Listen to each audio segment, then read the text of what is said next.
I'm in my mid-50s, and lately I've found myself thinking a lot more about getting older.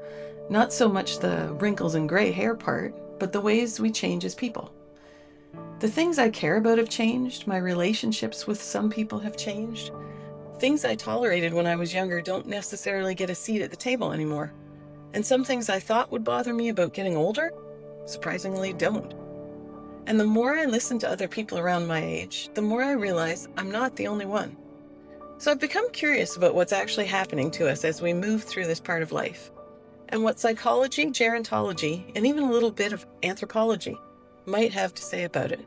I thought it might be interesting to figure some of it out together. I've noticed something about my life over the past few years. It's gotten smaller. I don't mean that in the depressing way it probably sounds. I mean, there are fewer people in it. I don't go out as much. I don't feel particularly compelled to accept every single invitation. And things that once sounded exciting sometimes sound exhausting. There was a time when having plans felt like a good thing, simply because I had plans. Now someone can invite me somewhere, and part of my brain immediately starts calculating what time I'll have to leave the house, how long I'll be there, when I'll be home. And suddenly my couch is looking remarkably attractive. Apparently, somewhere along the way, staying home became an activity. And to be honest, I genuinely enjoy it. For a while, I wondered whether this was just me. Maybe I'd become antisocial. Maybe this was one of those things that happens when you get older and one day you wake up inexplicably excited about comfortable shoes and canceling plans. But I've heard enough people around my age talking about similar things that I started wondering whether there's actually more going on here. And it turns out there may be. When I was younger, having a large social world seemed important. Friends, acquaintances, people from work, people I knew through other people, invitations, events. There was something reassuring about being included. And I think when we're younger, we're also still figuring out where we belong. We're meeting people, trying things, building careers, building families, finding communities. We're creating our lives. But somewhere along the way, I've noticed that my question has changed. It used to be, who else is out there? Now it's much more likely to be, do I actually enjoy having this person in my life? That's quite a shift. Apparently, psychologists have been studying something related to this for years. There's a woman named Laura Carstensen who developed what's called socioemotional selectivity theory. The name makes it sound a lot more complicated than the basic idea actually is. Essentially, when we believe we have lots of time ahead of us, we're more inclined to explore. We meet new people, seek new experiences, gather information, expand our world. But as our perception of time changes, our priorities can change with it. Emotional meaning starts becoming more important. And when I first came across that idea, I thought, well, that explains a few things. I don't walk around thinking about mortality all day. That would make grocery shopping unnecessarily dramatic. But I'm much more aware of time than I used to be. When you're 20, another 5 years doesn't sound particularly significant. At this point in life, 5 years sounds like 5 years. I understand much more clearly that time is something I'm spending. And once I started thinking about it that way, I realized that people can be expensive. Not financially, emotionally. There are people who leave us feeling better after we've spent time with them. And there are people who somehow manage to drain the battery while simultaneously losing the charger. I've known both. And I find that I have far less tolerance now for relationships that consistently leave me exhausted. This has probably been one of the biggest changes for me. Behavior I once might have explained away is harder for me to ignore.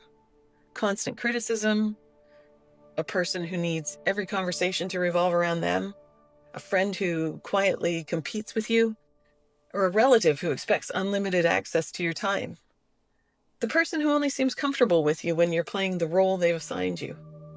In some cases, I think I simply became less willing to accommodate them. When I was younger, I could spend enormous amounts of energy trying to repair a difficult relationship. I'd explain, try again, give another chance, wonder whether I'd misunderstood, explain some more. At this point, sometimes I just think, no. It's surprisingly efficient. And I hear other people in midlife saying versions of the same thing. I don't have the energy for drama anymore. I've stopped trying to convince people. I'd rather have 3 good friends than 20 acquaintances. I don't care whether everybody likes me. Those statements used to sound slightly cynical to me.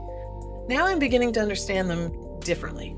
Maybe they're not always about caring less. Maybe they're about choosing more carefully what we care about. This is where the whole question became especially interesting to me. Because if our perception of time really does affect our priorities, then it makes sense that difficult relationships might start feeling different too. At, say, 25, I might have spent years trying to make something work. At this stage of my life, I'm much more likely to ask, how long am I prepared to keep doing this? That's not a question I remember asking very often when I was younger. Maybe I assumed there would always be more time, more opportunities, more energy, another chance to sort everything out. Now I'm much more conscious that every year I spend immersed in someone else's chaos is a year of my own life. That doesn't mean I think relationships should be disposable. I don't. People struggle, make mistakes. I've certainly made them. Good relationships sometimes go through terrible periods.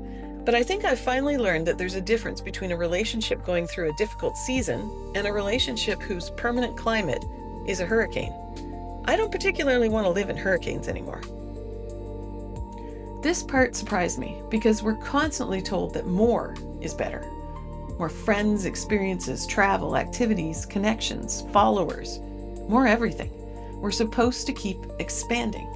So when I started wanting less, there was a part of me that wondered whether something was wrong. Shouldn't I want to go out more? Shouldn't I be meeting more people? Shouldn't my social circle be getting bigger instead of smaller? But eventually I realized I was asking the wrong question. The question wasn't how many people are in my life. It was, how do I feel in the life I've created? Those are very different things because loneliness and being alone aren't the same thing. I've felt lonely around people, and I've felt completely content by myself. The number of people in the room apparently isn't the deciding factor. I've started thinking of emotional energy almost like money. I only have so much of it, and I'm becoming considerably more interested in where it's going. If something costs me enormous amounts of emotional energy and gives very little back, eventually I start looking at the receipt. Why am I paying for this? And I don't mean that every relationship needs to provide some equal transaction. That's not how relationships work. Sometimes somebody we love needs almost everything from us for a while. Sometimes we're the one who needs everything.